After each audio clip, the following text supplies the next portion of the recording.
It's time for 12 Talk. This week is a big week for kids across Alabama heading back to the classroom. And that means, well, the risk of sickness, not just for your kid, but your whole family actually increases as well. So Dr. Wes Stubblefield with the Alabama Department of Public Health is joining us to talk about some ways we can help our kids and our families, ourselves, stay healthier as we head back to school. Thanks for spending some time with us, Dr. Stubblefield. How are you today? Doing well, thank you. Good deal. Let's talk about some of the things we should keep in mind as we start to send our kids back to school over the next several days. What are some things we can do at home before they even leave the house that might keep them a little healthier over the next several months? So there are several good things that I think parents can do. One is to make sure that they get back into that sleep routine. Sleep is so important for our immune systems and our health.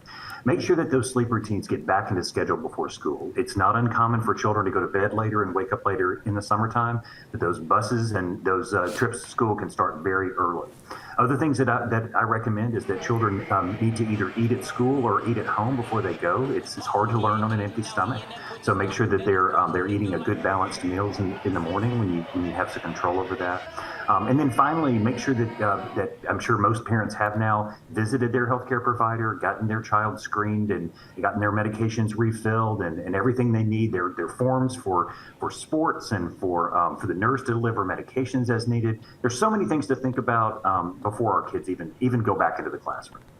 Dr. Stubblefield, the second line on our graphic that we're showing right there says, keep your child home if they are sick. Listen, we're a family that hates to miss out on anything, and we have a pretty staunch rule in our house. If you don't go to school, that means you don't go anywhere else after school or do anything else extracurricular.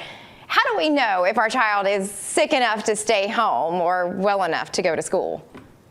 So generally, when children are symptomatic, and especially if they're running a fever, children should stay home until they've been fever-free for at least 24 hours without fever-reducing medications, and should be able to learn. And so even if they're symptomatic, so say they've got a terrible cough, but they're not running a fever, then they may not be able to learn, and they may be disruptive to other children in the classroom.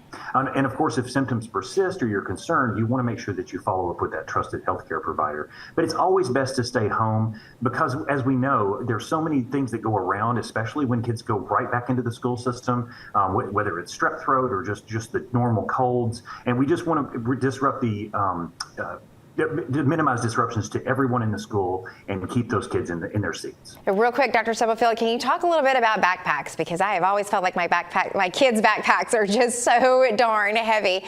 What can we do to alleviate some of that weight in those backpacks? And how do we know if it's just too heavy, they shouldn't be carrying it? It's really hard to know, but thankfully over the last few years we've transitioned. Many school districts have transitioned from books to electronic means like tablets or laptops, which I think really does help. All of us has been there and struggled under the weight of those backpacks.